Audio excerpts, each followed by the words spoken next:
Vamos a darle pase al amigo Make, o Make Valencia. Make, ¿nos escucha por ahí? ¿Qué tal?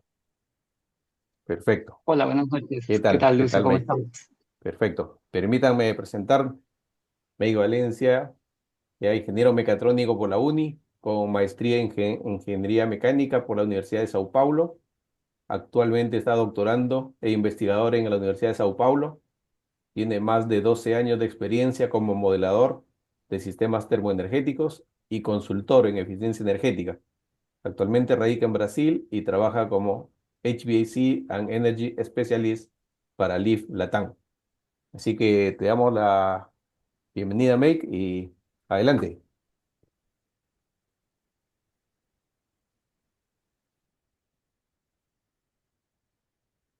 Ok, muchas gracias. Pues ya con la introducción de Dante, estuvo muy buena la charla. Pues ahora vamos a hablar un poquito más de lo que es la simulación, pero usando una comparativa o dando una vista a lo que es con el programa o con el software Design Builder, que también es muy usado en Latinoamérica. Y como Dante comentó, es un software de pago, eh, pero al ser de pago justamente brinda algunas facilidades con el usuario y facilidades de simulaciones, ¿no? Entonces, vamos a iniciar. Un poquito de contenido para comentarles qué es lo que se va a ver en la presentación. La presentación básicamente va a tener un enfoque técnico enfocado para cualquier persona que ya ha visto simulaciones desde lo más básico hasta aquellas personas que quizás ya cuentan con un poco de más de experiencia y pueden profundizar un poco más sobre el tema. El primer punto que vamos a ver es parte de lo que es el proceso de la simulación.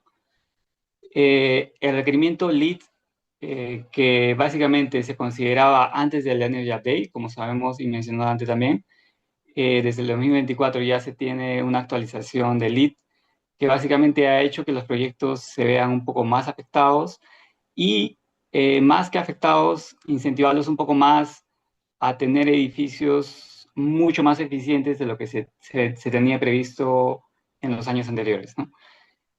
Eh, Luego vamos a ver un poquito más en el diseño de lo que es el proyecto, creando un proyecto con el Design Builder y todo lo que involucra la creación del proyecto, insertar los parámetros tanto de ocupación, envolvente, iluminación, carga de proceso y lo que es mucho más importante también, el sistema de aire acondicionado que es el HVAC o HVAC, que también involucra bastantes sistemas y sí un poquito más de expertise para la persona que va a hacer la simulación o el modelado energético.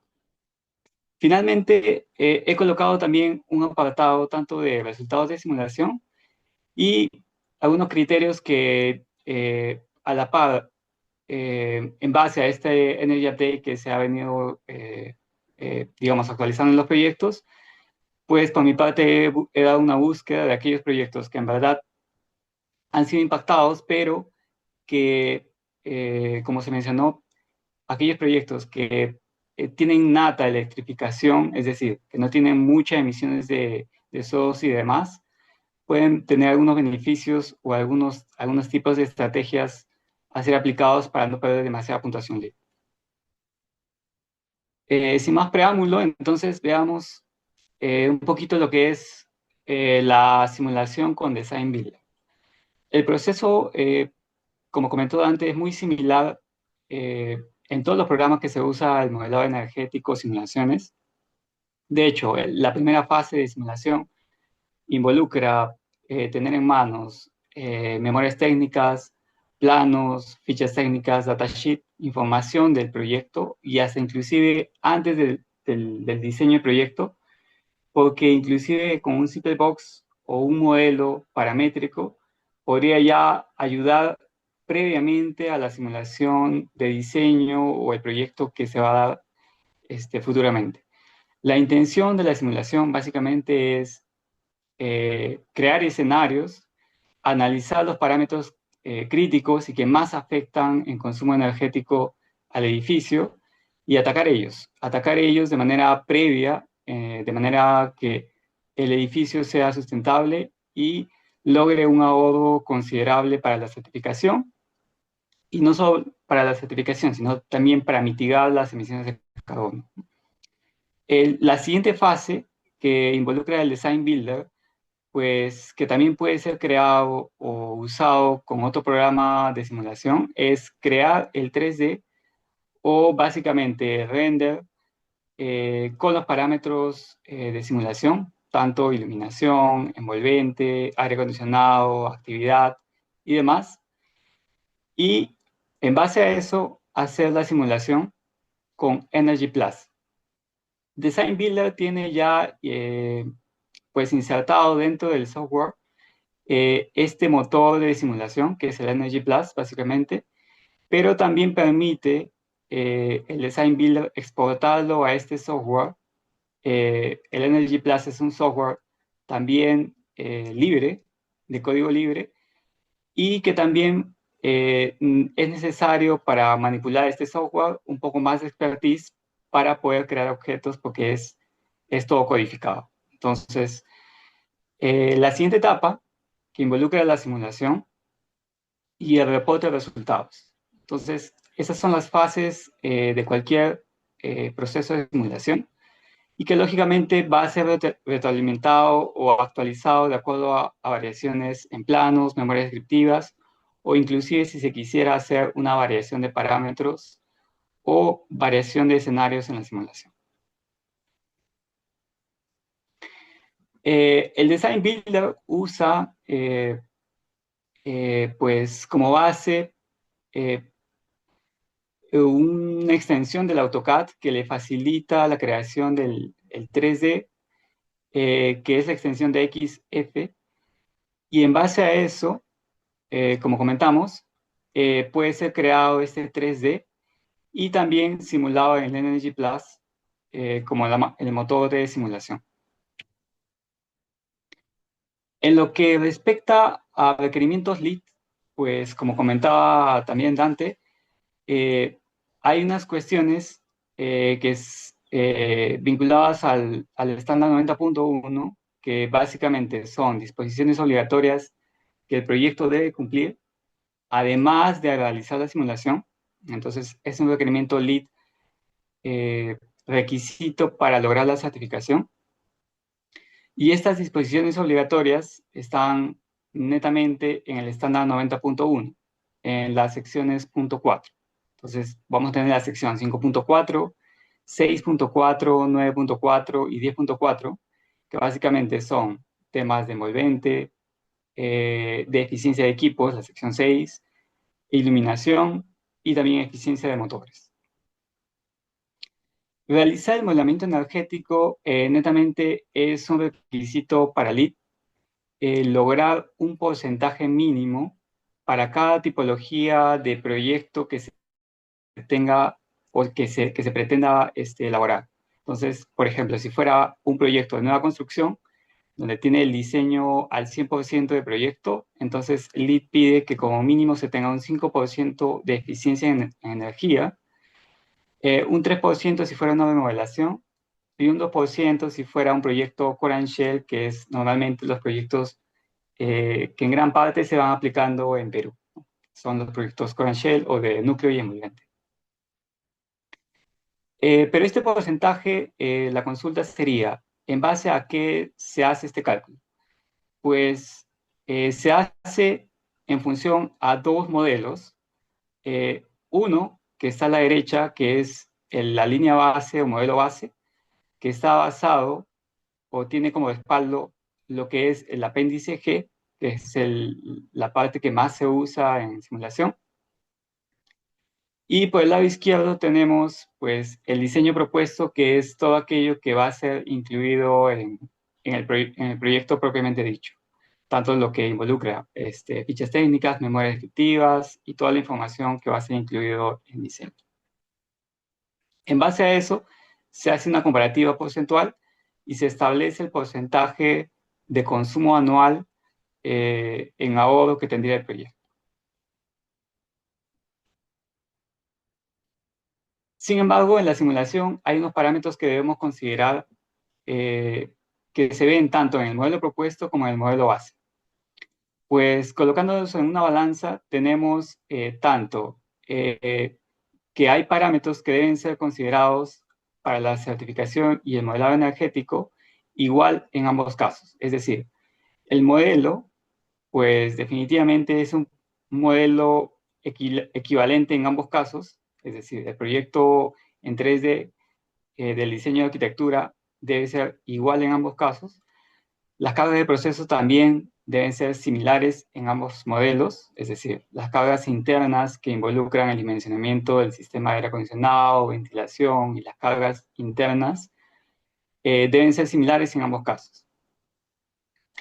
Eso deja entrever que el modelo propuesto pues debería ser un diseño, una simulación que tenga parámetros de HVAC, de sistemas de aire acondicionado, ventilación, mucho más eficientes que lo que respecta al modelo base, sistemas de iluminación con parámetros, controles, sensores, o inclusive con luminarias, o con inclusive también diseño, eh, diseño de luminarias distribuidas eficientemente también, y por ende también un envolvente eh, con materiales aislantes que eviten la ganancia térmica del edificio también.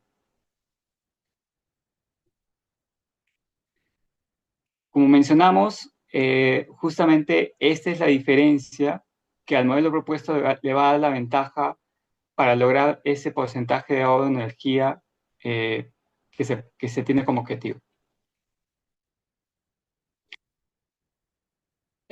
Ahora, continuando con la presentación, pues la idea es presentar básicamente cuál sería el proceso desde lo más básico para la creación de un proyecto desde cero usando el programa de Design Builder.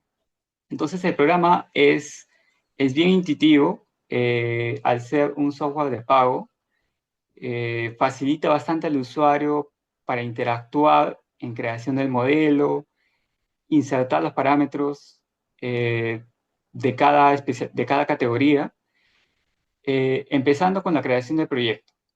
Pues podemos ver que en esta imagen rápidamente se crea el proyecto e inclusive ya en esta fase el programa permite establecer qué tipo de estándar va a ser usado a lo largo del modelo de la simulación.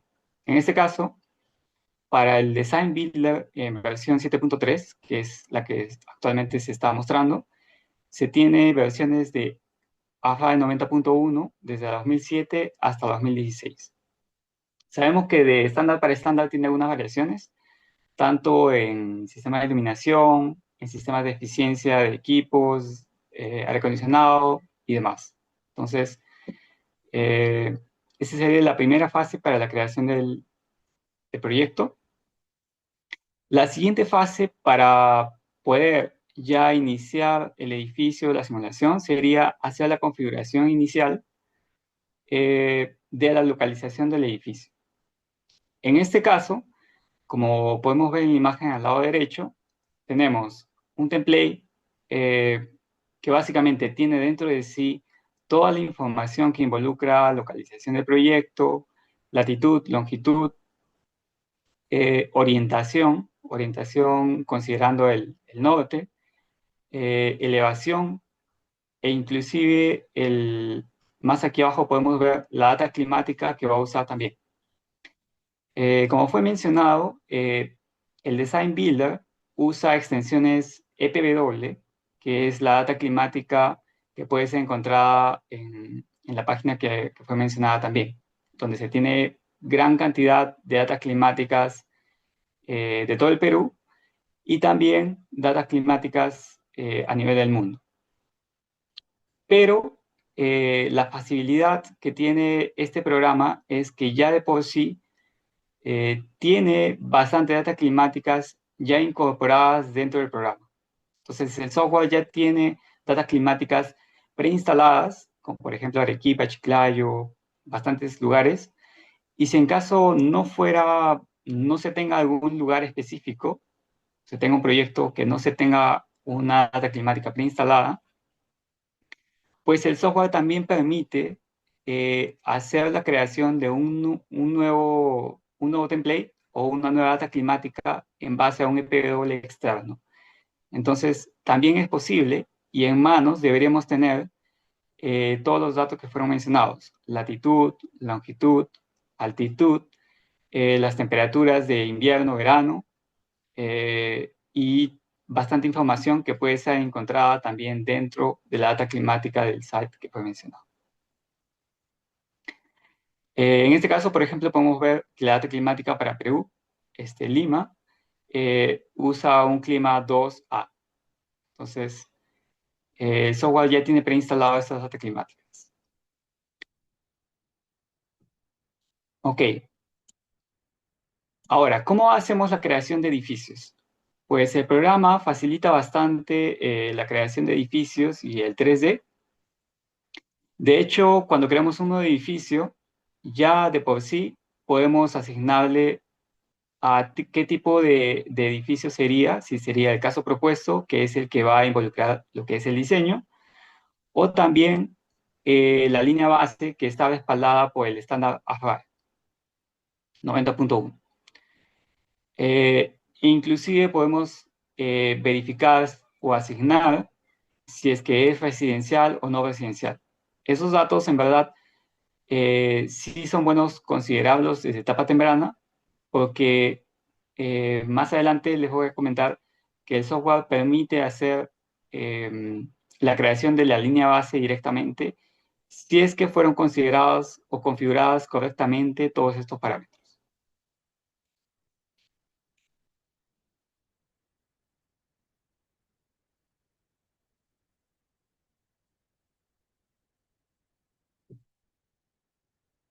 Luego de la creación del edificio, pues viene la creación de las zonas térmicas y también de las plantas de edificio.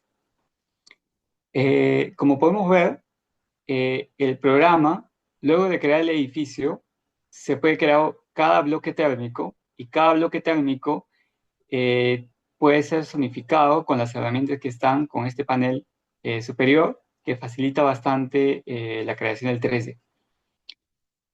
Lo que Design Builder deja al usuario, como pueden ver, es interactuar bastante con el diseño 3D. Al ser un software de pago, facilita en este aspecto, digamos, la simulación, e inclusive para facilitar la creación de las zonas, el programa permite importar planos de AutoCAD en la extensión de XF, como les comenté, y en base a ese plano, que puede ser mostrado en la planta base, se puede crear cada planta del edificio y así ensamblarlo paso a paso. Luego del 3D tenerlo creado, pues lo importante hasta ahí es, a partir de ahí, crear o ingresar los parámetros que involucra lo que es ya la simulación en sí.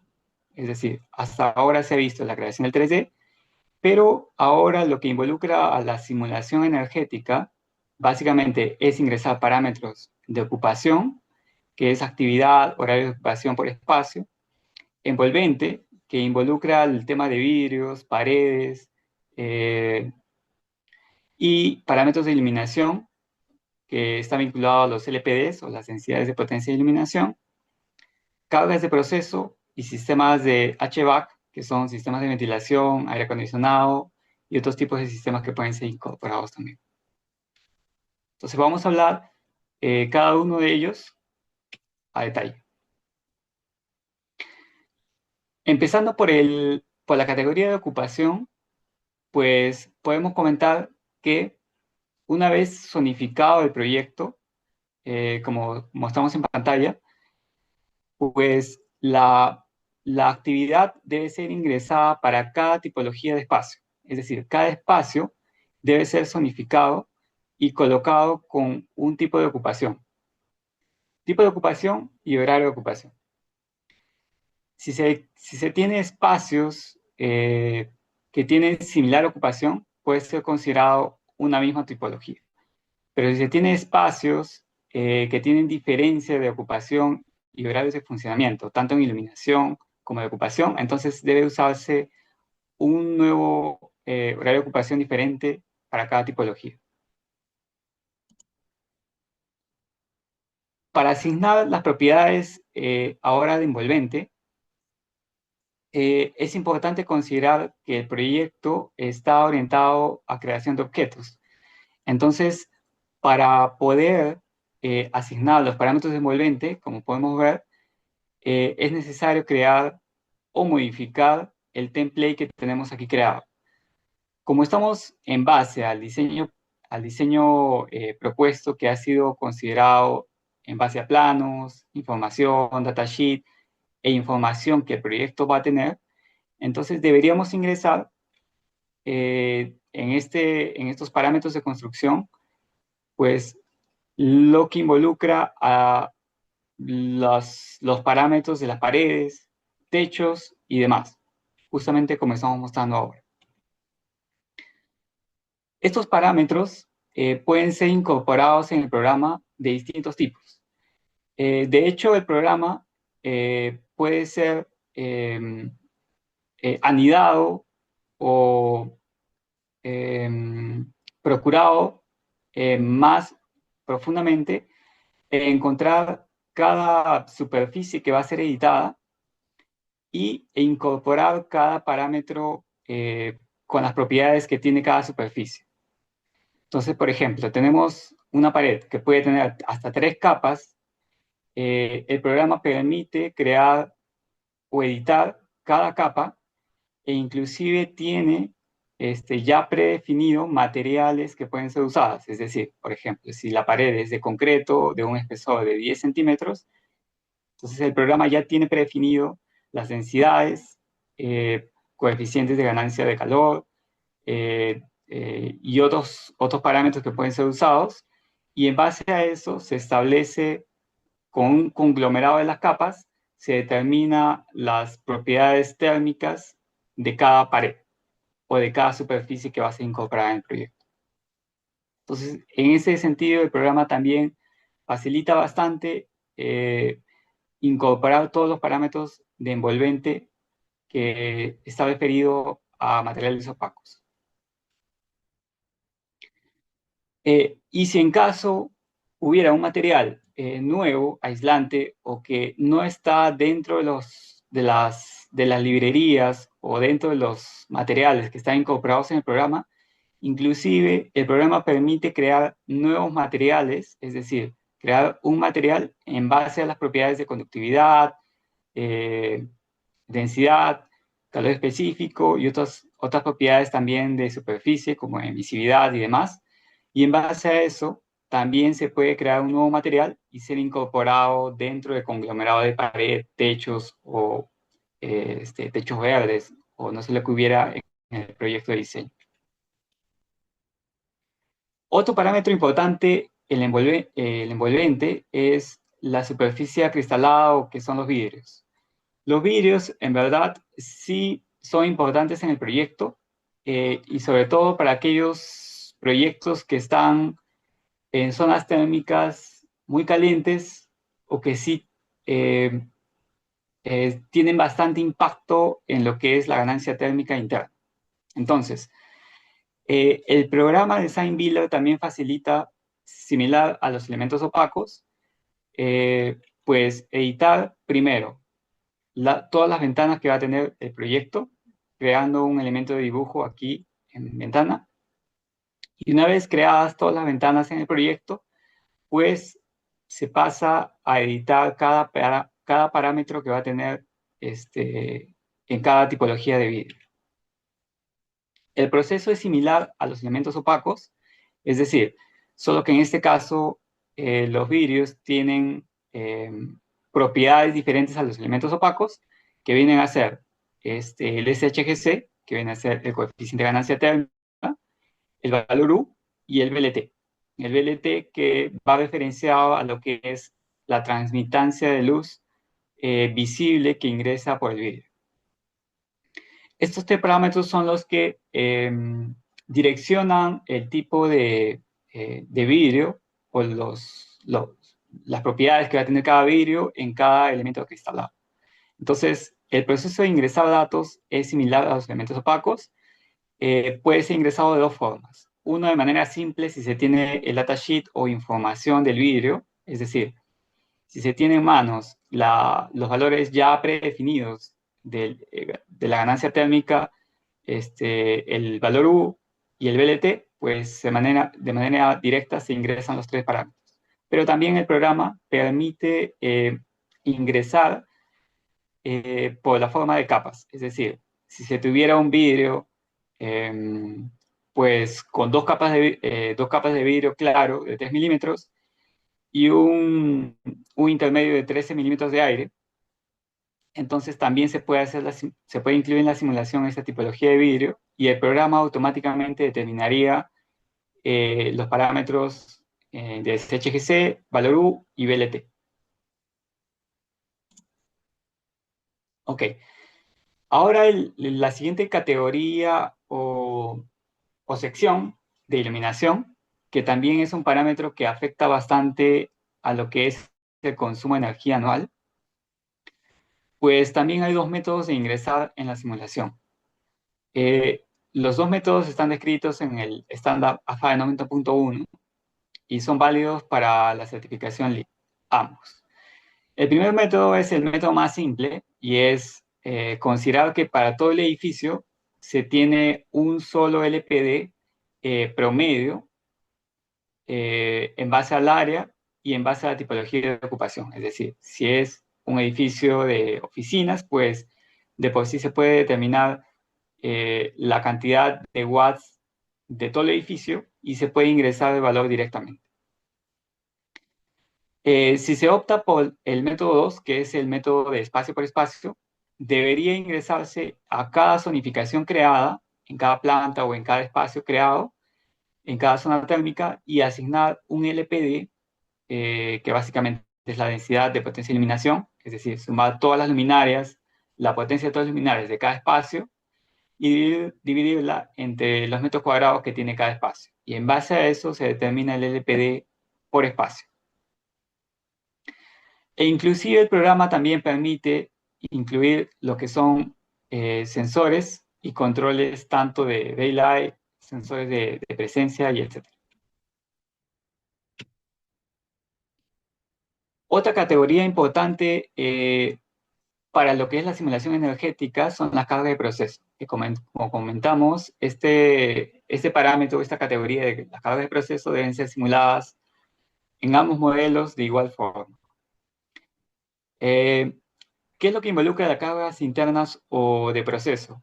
Pues en verdad se tienen bastantes equipos que pueden ser incorporados en esta sección, tanto desde las computadoras, equipos de oficina, equipos de proceso como motores, ventiladores, extractores inclusive, que no son o no forman parte del sistema de HVAC, deben ser incorporados como cargas de proceso también. Entonces involucra a todos aquellos equipos que consumen energía y que no son considerados tanto en las categorías anteriores. Y estos parámetros sí afectan a la ganancia térmica del edificio y por ende también afecta a la simulación energética y al ahorro proyectado en el edificio.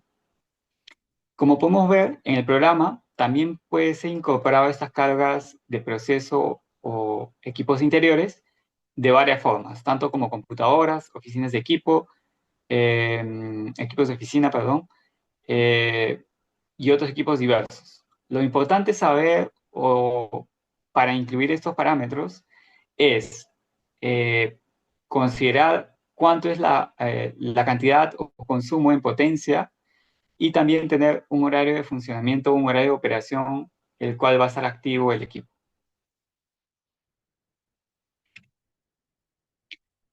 La siguiente categoría importante para la simulación es o son los parámetros de sistema HVAC.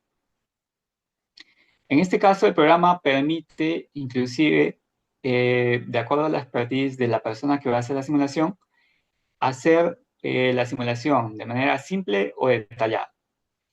La manera simple, de por sí, ya considera algunos parámetros por default, y eso genera algunas preconsideraciones eh, que pueden quedarse fijas si en caso no se supiera manipular todos los parámetros. En este caso, yo recomendaría que se tenga el modelo detallado, el cual sí permite manipular todas las variables dentro del programa en lo que respecta a sistemas de aire acondicionado. Entonces, el modo de selección es, pues, entrar a configuraciones, opciones, y activar la forma datos detallados para el sistema de HVAC. Como sabemos, hay bastantes sistemas que pueden ser incorporados en el sistema de HVAC. Entonces, he cogido un sistema como ejemplo para ser incorporado y hablar sobre este tipo de sistema y cómo paso a paso puede ser incorporado en la simulación. Pues el sistema de chillers, que es un sistema pues muy usado actualmente, además que se tiene chillers que han mejorado tanto en eficiencia desde hace muchos años y que aún se vienen usando en varias tipologías de proyectos. En este caso, la forma de adicionar el chiller, tanto puede ser un chiller ventilado por aire, pues ventilado por una torre de enfriamiento, eh, tan solo con bombas primarias o con sistema de primario y secundario en el sistema de bombeo. En ambos casos, todas las, todas las formas de incluir este tipo de sistema está dentro del software y también puede ser fácilmente incorporado. Entonces, como podemos ver, en este caso se ha colocado un sistema chiller primario y secundario y se ha colocado dentro del proyecto en este panel creado de forma detallada, sistema HVAC. En este caso vamos a usar el sistema chiller enfriado por eh, torres de enfriamiento. Entonces, la intención es incorporar la torre de enfriamiento con el mismo proceso. Ya se tiene una librería preinstalada del programa y adicionamos el sistema condensador que viene a ser la torre de enfriamiento y en este caso la colocamos también en el panel del sistema HVAC. El siguiente paso es elegir las zonificaciones o los ambientes o espacios que van a tener el sistema fan coil, que en este caso vamos a usar, o otro tipo de sistema de aire acondicionado que también puede ser elegido. En este caso vamos a usar los sistemas fan coil, que también son bastante usados en los proyectos, y en este caso creamos una zona de grupo y dentro de la edición de zona de grupo seleccionamos todos los ambientes o espacios que van a ser o que van a tener tipo de sistema fan coil. Entonces es una simple selección y luego de eso ya podemos tener la zona de grupo creada con cada fan coil que abastece a cada espacio, como podemos ver en la pantalla. El siguiente paso es realizar las conexiones eh, de cada elemento o subsistema que ha sido incorporado en el proyecto o en el panel de sistema de aire acondicionado.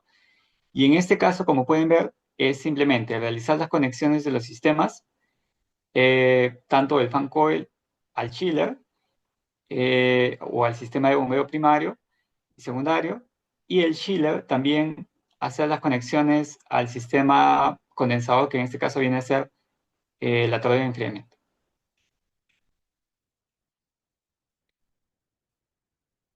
Configurar especificaciones de los equipos.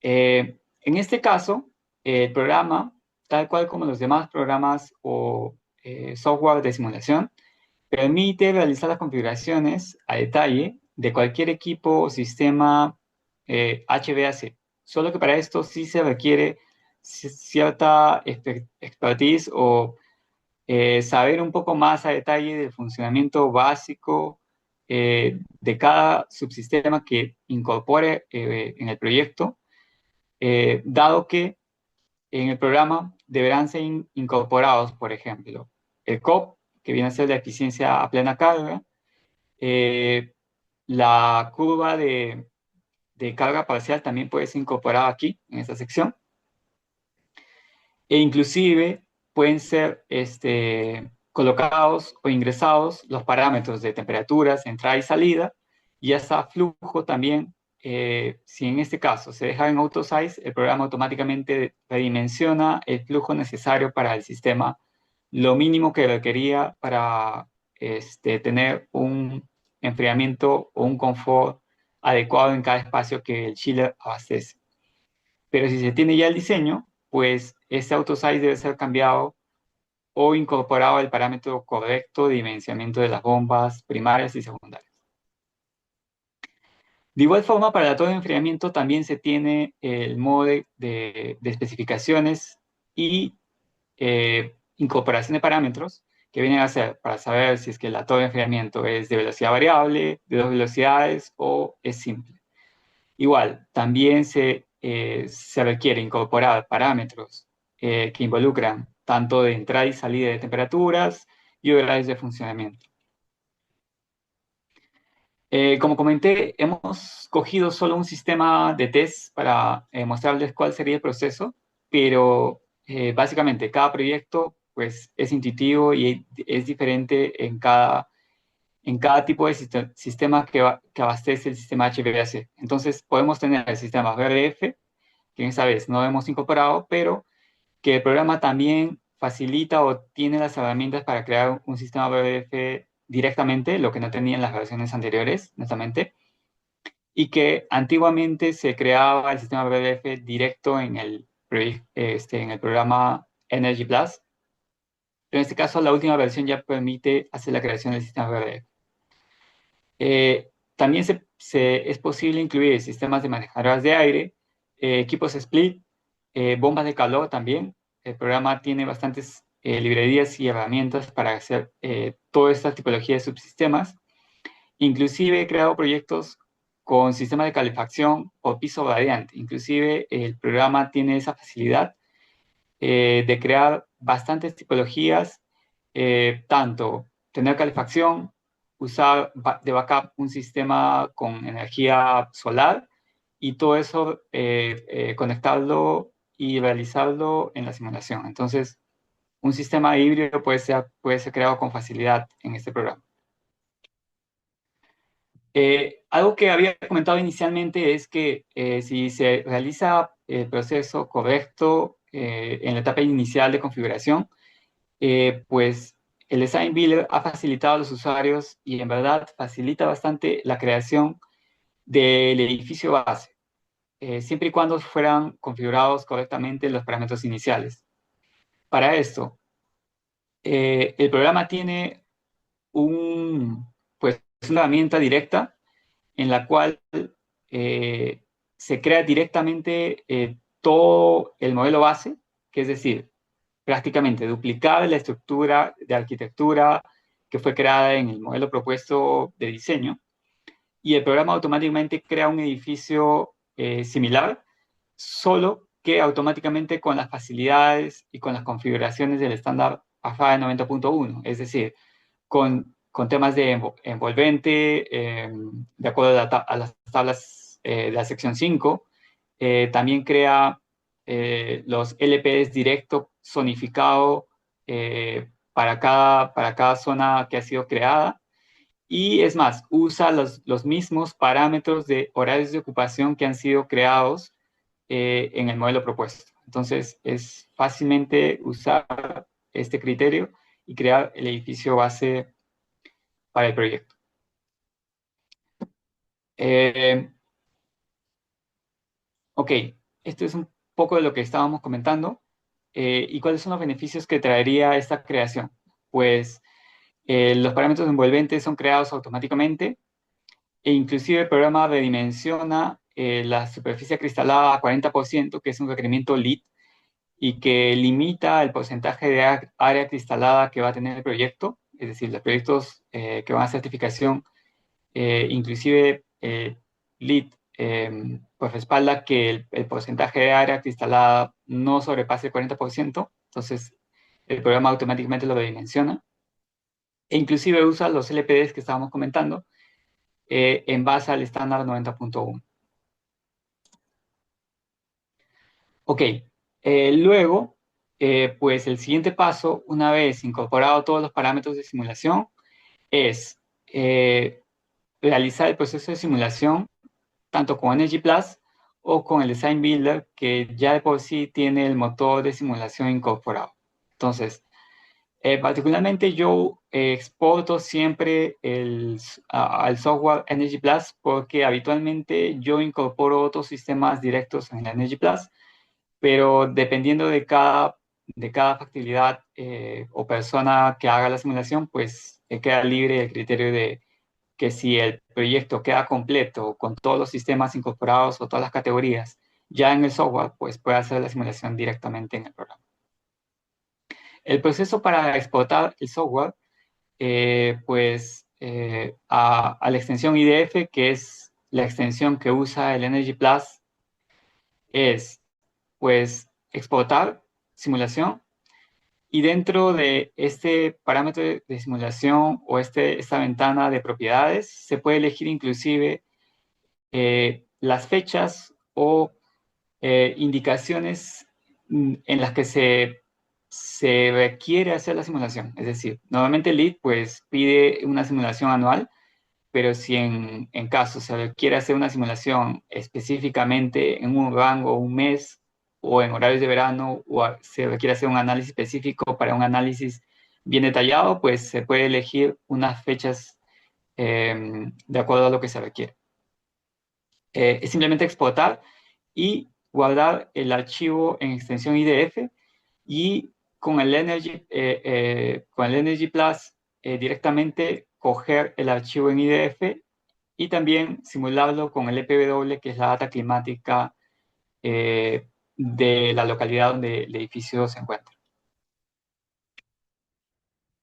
He mostrado aquí una breve reporte de simulación, pero por atrás de ello hay mucho más. De hecho, pues aquí nada más está el resumen por categoría de consumo de energía anual para un caso de un proyecto pues, test. Se tiene, por ejemplo, el consumo de calefacción, enfriamiento, iluminación interior en kilowatt hora, equipos interiores que vienen a hacer las cargas de proceso justamente que estábamos conversando, y además lo que involucra sistemas HVAC también, que es lo que es los ventiladores, que están unidos a lo que es refrigeración, eh, y el sistema de bombeo, y lo que respecta a la torre de enfriamiento, que es el heat exchanger. Todos estos parámetros en verdad son resumen nada más del reporte de simulación, pero el reporte de simulación completo pues muestra tanto los parámetros que han sido incluidos como inputs y que también pueden ser verificados por el agente auditor, o si en caso es un proyecto que va a certificación LEED, pues netamente se envía todo el reporte de simulación para ser verificado y que los parámetros sean de acuerdo al apéndice G que fue considerado en la simulación. Finalmente, para pues comentarles un poco, eh, pues lo que también fue comentado, también importante, pues que a partir del año anterior, LEED está pues exigiendo o limitando un poco más lo que es consumo de energía con la mira no de que los proyectos se vean afectados. El LEED siempre busca la factibilidad de mejora, como fue mencionado, de buscar que los proyectos mitiguen o reduzcan las emisiones de carbono, que sean edificios y proyectos mucho más eficientes cada vez, año tras año, y también considerando que la versión LEED, versión 4 que se maneja actualmente, usa un estándar AFA de 2010 que fue ya hace más de 10 años puesto en marcha. Entonces, si pensamos bien, la intención de LEED es poco a poco incentivar a los proyectos a que logren o que tengan edificios más eficientes cada vez. Y por eso, netamente, como podemos ver, si anteriormente un proyecto que lograba 20% de ahorro y que obtenía 8 puntos LEED, pues actualmente, haciendo una comparación correlativa, se puede decir, aunque ni siempre es el mismo valor, tanto en emisiones como en costo, pero haciendo la comparación correlativa, pues podemos tener que con 20% una nueva construcción podría obtener nada más un punto en emisiones y un punto en lo que es costo o reducción en porcentaje de energía. Entonces, de 8 a 2 puntos es una reducción bastante y netamente los proyectos se van a ver bastante afectados. Pero, como comento, LEED, la intención no es pues afectar a los proyectos, sino más bien incentivar. Y para eso, pues ha puesto justamente algunas herramientas o facilidades a los proyectos que en verdad van por el camino de reducción de emisiones de carbono. Es decir, para aquellos proyectos que practican la electrificación, es decir, sin usar demasiadas emisiones por gas y demás, pues LEED tiene o ha puesto a disponibilidad un ACP, que es el que ya he puesto en marcha también, y que puede facilitar a los proyectos que usan básicamente electrificación, y que este ACP permite realizar un cálculo específico a lo largo que el proyecto tendría a futuro, a varios años, un consumo proyectado, eh, y de acuerdo a eso, pues se obtiene un nivel de puntuación mucho más amigable y que puede ser aplicado también al proyecto. Entonces, este ACP queda, digamos, como una herramienta, solo que para este ACP o esta aplicación se requiere hacer una simulación un poco más detallada a nivel de hora, es decir, hacer una simulación por hora, inclusive no es necesario, no solo es necesario hacer la simulación por mes, de mes a mes, sino por hora, e incluirlo en esta nueva calculadora que LEED también ha facilitado, y en base a eso, pues ya se puede someter a revisión o envío para la certificación. Además de este ACP que está también ya puesto digamos, como facilidad, también se tiene algunas interpretaciones o adendas a la certificación LEED. Y, por ejemplo, tenemos esta adenda 10.48.1, que la intención es, igual, volviendo al apartado anterior, la intención es que los proyectos intenten usar estándares más actualizados, que tienen mucho más rigor en cuestiones de eficiencia energética y demás. Y en base a eso, esta interpretación LEED, pues lo que hace es compensar ese porcentaje que fue inicialmente creado con el estándar 2010, y si se usa un estándar más actual, pues es compensado con un porcentaje adicional. Entonces, para distinta tipología de proyectos, se tiene pues un porcentaje que puede ser usado y compensado si se usara el estándar 90.1 2013 también. Entonces, también es una herramienta que LEED ha puesto, digamos, disponible para los proyectos que desean hacer el upgrade del estándar AFAE 90.1. Bueno, se ha hablado un poquito y lo que es la simulación. Espero que pues haya sido de su agrado, y cualquier consulta que tengan, pues quedo a disposición.